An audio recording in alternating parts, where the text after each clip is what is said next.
Namaskar. A warm welcome to World News and Indian Perspective on All India Radio.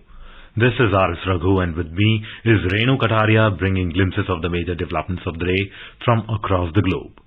Over the next half an hour, we shall bring to you the latest from the world of politics, economy, sports, entertainment and more. The headlines.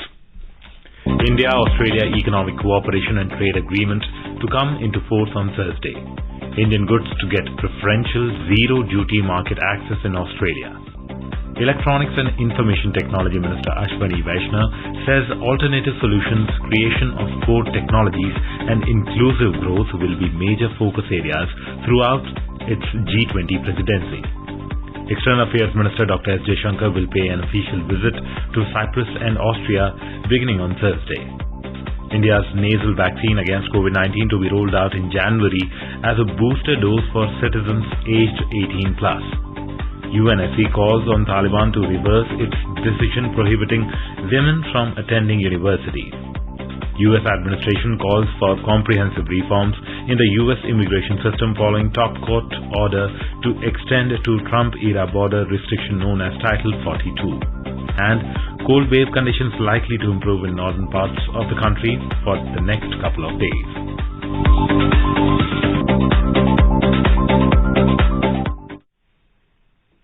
India-Australia Economic Cooperation and Trade Agreement will come into force on Thursday.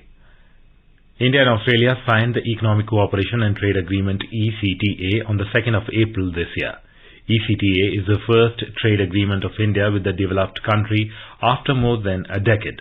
Our correspondent reports that the agreement encompasses cooperation across the entire gamut of bilateral economic and commercial relations between the two friendly countries.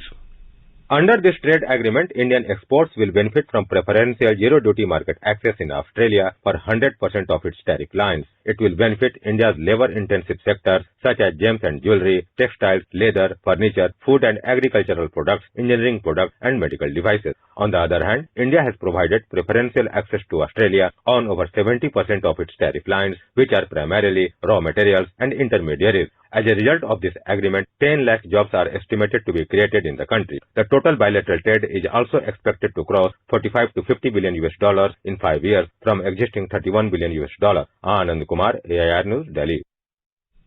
India's Electronics and Information Technology Minister Ashwani Vaishnaw said the country's stake in providing alternative solutions, ambitions to create core technologies and inclusive growth will be the three major focus areas throughout its G20 presidency.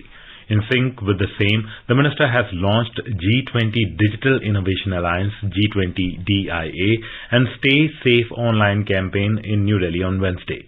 G20 DIA aims to recognize and support innovators that have digital solutions for various world economies to reduce the digital divide. Stay Safe online campaign will sensitize internet users about safe cyber behavior and cyber hygiene practices. Terming these programs as path-breaking, Mr. Vaishnaw said they will address two key areas of the digital economy, which are cybersecurity and the potential of the startups. The minister emphasized creating public digital platforms which can be leveraged by various organizations to build solutions for the community which can lead to a vibrant startup ecosystem. India's External Affairs Minister Dr. S. Jaishankar will pay an official visit to Cyprus and Austria beginning Thursday till the 3rd of next month. The External Affairs Ministry said during his 3-day visit to Cyprus from Thursday, Dr. Jaishankar will meet the Minister of Foreign Affairs, Ioannis Kourtsidis, and call on the President of the House of Representatives, Annita Dimitrou. He will address the business and investment community of Cyprus. In Austria, Dr. Jaishankar will meet the Federal Minister for European and International Affairs, Alexander Schallenberg. In the last 27 years, this will be the first External Affairs Minister-level visit from India to Austria. The minister will call on the Austrian Chancellor Karl Nehammer and also meet the Director General of International Atomic Energy Agency, Rafael Mariano Grossi.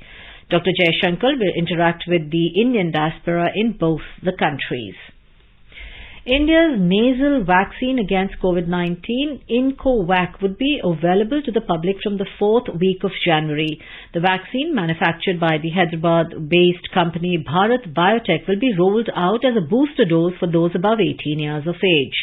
Talking to AIR News, Chairman of India's COVID-19 Working Group of the National Technical Advisory Group on Immunization, Dr. N.K. Arora said the vaccine will cost 325 rupees in the public sector and 800 rupees in the private sector.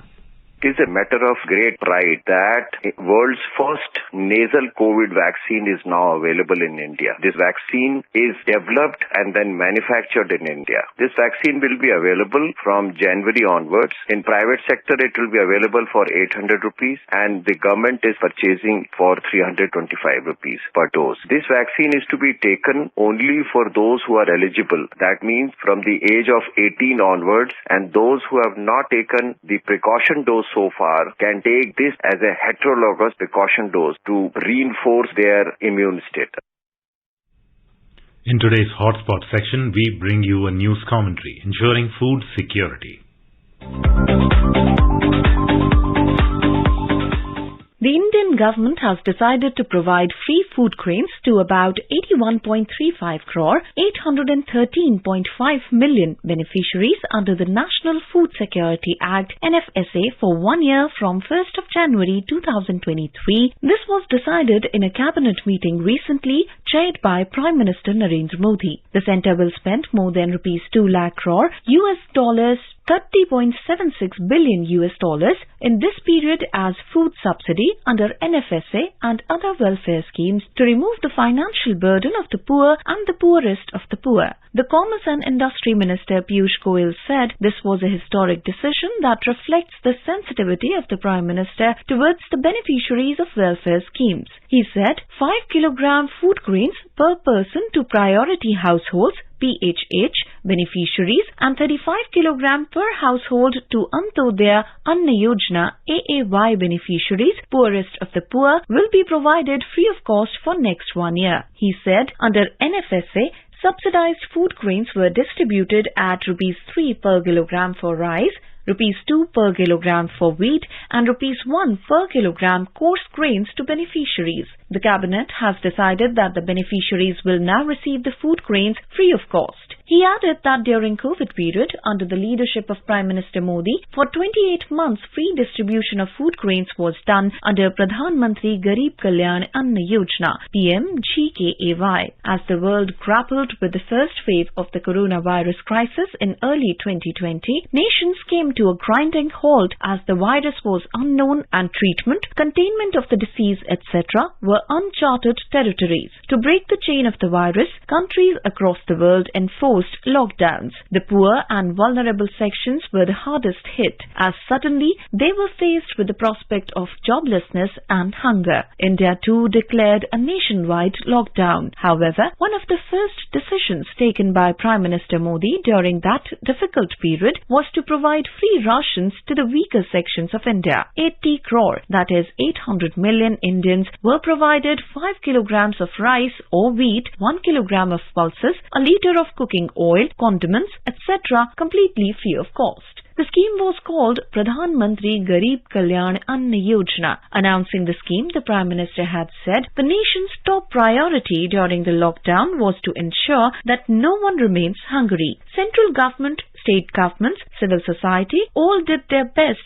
to ensure that no one went to bed hungry. Thus, the central government brought out the Pradhan Mantri Garib Kalyan Yojana. Under this scheme, a package worth rupees 1.75 lakh crore was provided for the poor. The Pradhan Mantri Garib Kalyan Anna Yojana was hailed by the United Nations World Food Programme. In an article, the program representative and country director UNWFP had said the vulnerable and marginalized families in India were continued to be buffered against food crisis by its robust targeted public distribution system PDS. UNWFP representative said states were allowed to lift their share of ration allocations for 6 months in one go. The country director of UNWFP said there was an unprecedented spike in the uptake of subsidized and free food grains during the lockdown in India. The public distribution system became a lifeline for millions hit by the pandemic. UNWFP said India is one of the few countries in the world that has a National Food Security Act NFSA, which guarantees minimum calorie intake to all its citizens. It is providing rations free of cost to 75% of the rural population and 50% of the urban population under Antodaya Anna Yojana, AAY, and priority households. While AAY households, which constitute the poorest of the poor, are entitled to 35 kilograms of food grains per family per month, priority households are entitled to 5 kilograms per person per month, corresponding to all India coverage of 75% and 50% in rural and urban areas. Prime Minister Modi had said that his government was able to provide free ration to the needy and poor due to the hard-working farmers and the honest taxpayers of our country. Farmers, with their hard work and dedication, filled the stocks of the nation. Therefore, there is food in kitchen of the poor, and workers have paid tax honestly. That is why the poor of the country could successfully cope with the COVID-19 crisis. The UNWFP country director said the scheme offers a unique opportunity for advancing food security and nutrition through transforming food systems. India has shown the way and it has a central role to play in ensuring global food security. India can offer her experiences and solutions for bringing in models for a resilient, equitable and food-secure world.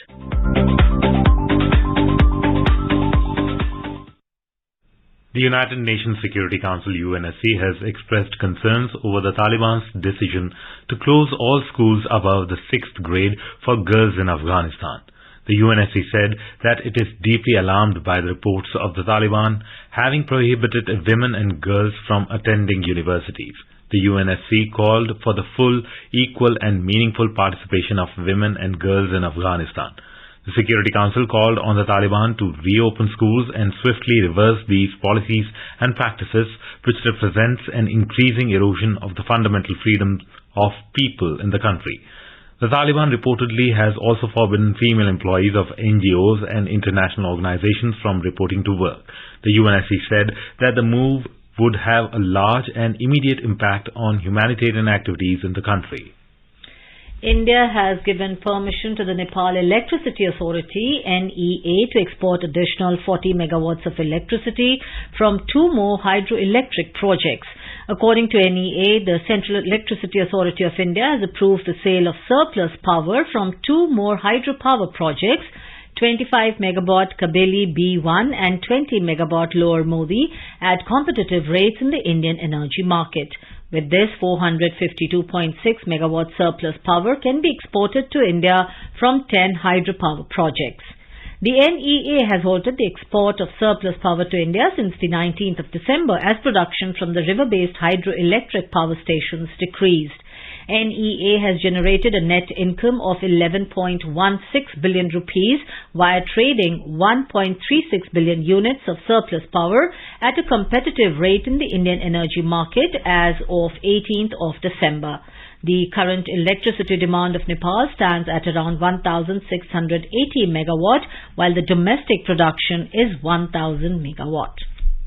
President of Nepal, Bidya Devi Bhandari, has, on the recommendation of the government, called the new session of both houses of parliament at 1 p.m. on the 9th of January. The Parliament Secretariat has issued a notice urging all lawmakers to be present at the Parliament building in Bhaneshwar at the designated time. The senior-most member of the House of Representatives, HOR, Pashupati Shamsher J.B. Rana, who administered the oath of office and secrecy to newly elected HOR members, will chair the House meetings until the Speaker is elected. As per Article 91(1) of the Constitution, the Speaker and the Deputy Speaker should be elected within 15 days of the first meeting of the HOR. An all-party meeting will decide when to conduct the election for the Speaker and Deputy Speaker. This is All India Radio giving you the world news. Welcome back to World News. 4 terrorists were shot dead in Jammu on Wednesday. Additional Director General of Police Mukesh Singh said a quick response team of the J&K Police noticed an unusual movement of a truck on the National Highway. Following this, the Srinagar-bound truck was intercepted by the police at Sidra Bridge. During the search of the truck, heavy volume of fire was opened on us and we retaliated. The driver, in the meanwhile, ran away. In the operation, 4 terrorists have been killed, 7 AK-47s, 1 M4 rifle, that means 8 big weapons, and 3 pistols have been recovered so far. There are other materials belonging to the terrorists which have been recovered, which include pouches and magazines, etc. Everything is being scrutinized and analyzed. The first metro rail in Bangladesh was inaugurated in Dhaka by Prime Minister Sheikh Hasina on Wednesday. The train was flagged off in Dhaka for its first journey between Diabari and Agargaon station. This is part of the ambitious Bangladesh project of mass rapid transit to be completed by 2030. Bangladesh entered another glorious era in its developmental journey on Wednesday with the inauguration of the metro rail in Dhaka. The approximately 12-kilometer long metro route, which was opened on Wednesday, will connect Diabari to Agargaon station in Dhaka. 10 pairs of trains with six coaches each will run on this route initially for 4 hours, carrying about 5 lakh passengers daily. Inaugurating the metro line in Dhaka on Wednesday, Prime Minister Hasina said that with the opening of the country's first ever metro rail, another feather was added to the crown of Bengalis' pride and Bangladesh's development. She said it is a great achievement for Bangladesh being the first high-speed rail service with a top speed of 110 kilometers per hour. It is also the first time that Bangladesh will be running an electric train in the country, which is environmentally safe. Built with financial and technical support from Japan, the metro rail network after completion in 2030 will cover a total length of 129 kilometers, out of which 61 kilometers will be underground. Indian tourists account for 17% of all tourist arrivals in Sri Lanka in 2022. Close to 120,000 tourists visited the island nation from India this year, out of a total of 7 lakh.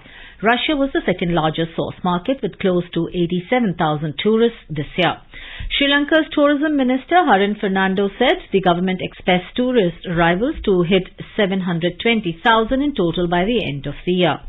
The number of tourist arrivals in the year 2021 stood at over 1,94,000. The minister lauded the recent rebound in tourism as an amazing response by international holiday travellers and said that tourism has picked up over the last 3 months. Tourism, which contributes over $4 billion to the Sri Lankan economy annually, was hit hard for the last 2 years due to the pandemic and lockdown. The winter storm that killed dozens in the United States over the Christmas weekend continued to inflict misery in New York State and air travelers nationwide on Tuesday as stories emerged of families trapped for days during the blizzard of the century. The number of deaths attributed to the winter storm rose to more than 50. The problem was compounded when some areas were rendered inaccessible to ambulances for dozens of hours and snowplows were unable to perform their job due to the ferocity of the storm, necessitating rescuers being rescued in some cases. The storm of fierce snow squalls, howling wind and sub-zero temperatures forced the cancellation of almost 20,000 U.S. flights in recent days, including more than 3,000 on Tuesday, according to tracking site FlightAware.com. U.S. President Joe Biden on Monday approved an emergency declaration for New York State, freeing up funds to help it recover from the disaster. A respite of warmer temperatures around 50 degrees Fahrenheit was forecast by the weekend, although officials warned that melting snow could result in minor flooding. In the United States, President Joe Biden-led administration has called for comprehensive reforms in the U.S. immigration system following the Supreme Court's extension to Trump-era border restriction known as Title 42. The Biden administration wants the Supreme Court to end the Title 42 law. Title 42 permits U.S. border agents to immediately turn away migrants who have crossed the southern border in the name of COVID-19 prevention. Public health professionals and immigrant groups have long criticized the route. The White House has said it would comply with the court order, but has urged Congress to pass comprehensive immigration reform measures like the ones President Biden proposed on his first day in office. Benjamin Netanyahu's incoming Israeli government has put settlement expansion in the occupied West Bank at the top of its list of priorities, a day before it is set to be sworn into office.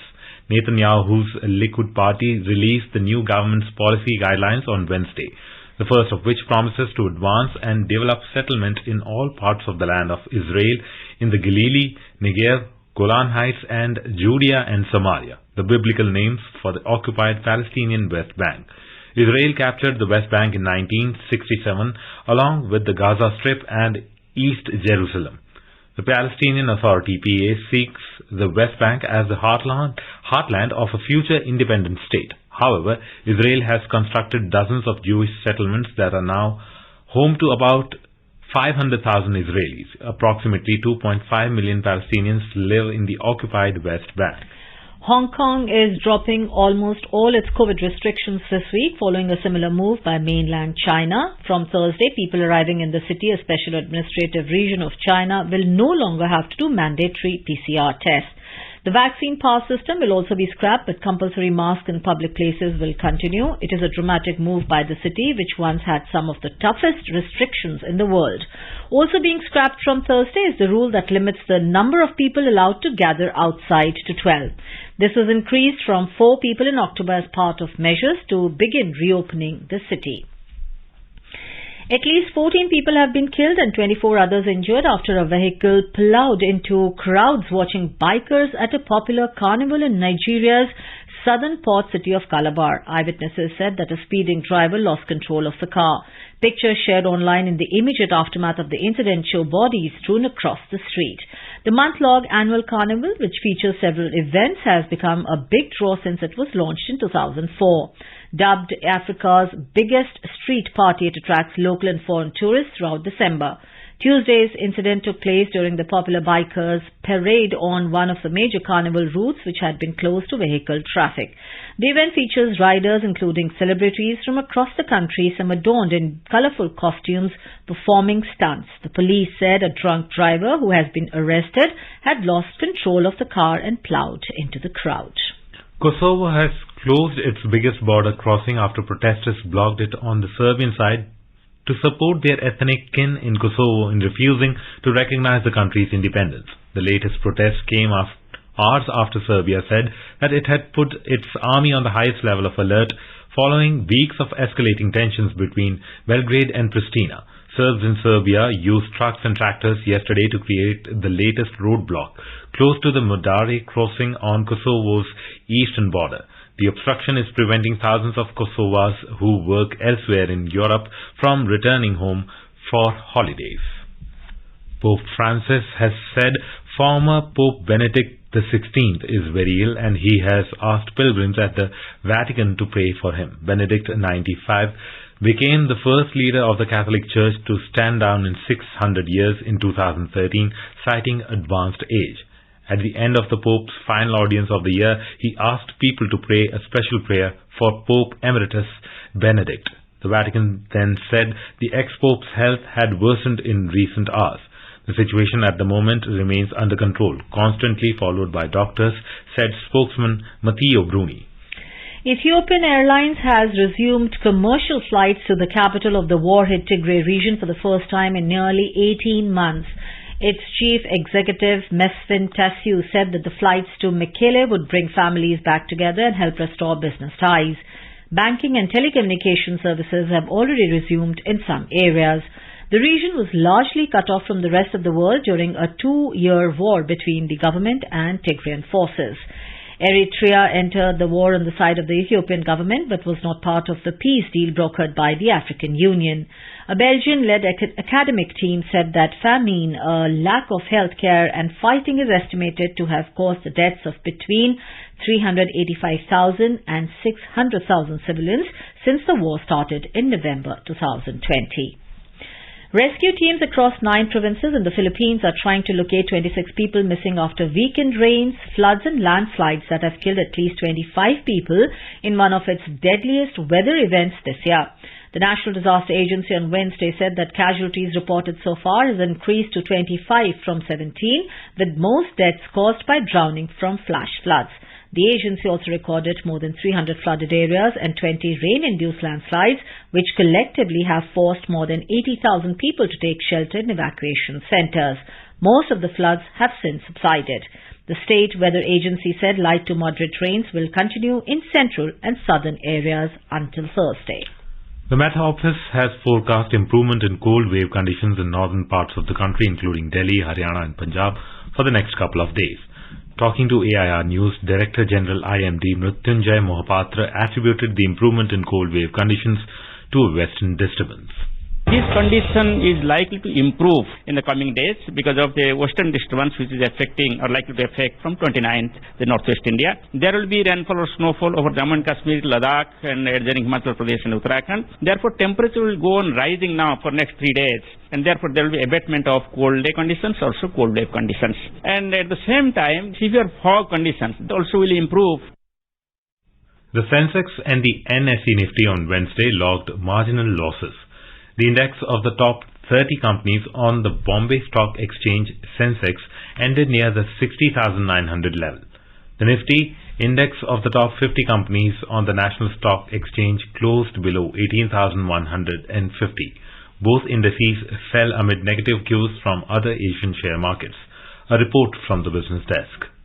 Sensex fell by 17 points to settle at 60,910.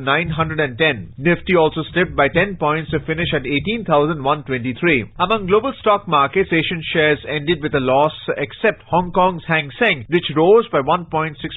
South Korea's Kospi declined by 2.2%. Japan's Nikkei 225 fell by 0.4%. And China's Shanghai Composite Index slipped 0.3%. Singapore's Straits Times Index ended almost flat. European shares were up in intraday trade. Oil prices fell marginally on concerns that rising COVID-19 cases in China, the world's top oil importer, will disrupt its economic recovery and fuel demand growth. In intraday trade, Brent crude was trading at $84.10 per barrel. Back home at the multi-commodity exchange, gold futures for February was trading at 54,750 rupees per 10 grams. Silver futures for March was trading at 69,460 rupees per kilogram when reports last came in. Arjun Chaudhary for World News, All India Radio. Now let us take a look at the major developments around the world as reported in the foreign press. The Straits Times writes China to drop COVID-19 tests for inbound travellers from January 8th. Guardian writes Security Council tells Taliban to reverse restrictions on women in Afghanistan. The Washington Post reports Taiwan extends mandatory military service to combat Chinese threat. The New York Times writes in record numbers an unexpected migrant group is fleeing to the U.S. The Global Times writes Ghana's vintage enthusiasts give fresh life to Western clothing waste. Wall Street Journal writes Southeast CEO says airline is trying to end this rolling struggle. And the Financial Times writes European natural gas prices drop back to pre-Ukraine war level. Now a quick look at the headlines once again. India-Australia Economic Cooperation and Trade Agreement to come to force on Thursday. Indian goods to get preferential zero-duty market access in Australia. Electronics and Information Technology Minister Ashwani Vaishnav says alternative solutions, creation of core technologies and inclusive growth will be major focus areas throughout its G20 presidency. External Affairs Minister Dr. S. Jaishankar will pay an official visit to Cyprus and Austria beginning on Thursday. India's nasal vaccine against COVID-19 to be rolled out in January as a booster dose for citizens aged 18+. UNSC calls on Taliban to reverse its decision prohibiting women from attending universities. US administration calls for comprehensive reforms in the US immigration system following top court order to extend to Trump-era border restrictions. And cold wave conditions likely to improve in northern parts of the country for the next couple of days. And now, before we end, let us listen to Mahatma Gandhi's favorite bhajan Vaishnav Jan by artists from Barbados. Vaishnava jane to jiyane kahiye veer parari jane ve para tukhe upekare kare tuye man abhimana Sakala lokama sone one day ninda nakare anyway Vacha kachamana nishtalarake daina ni anyway Vaishnava jene to tene kaije Tire parari anyway. And with that, we end this bulletin. We'll be back at the same time tomorrow with the next edition of World News.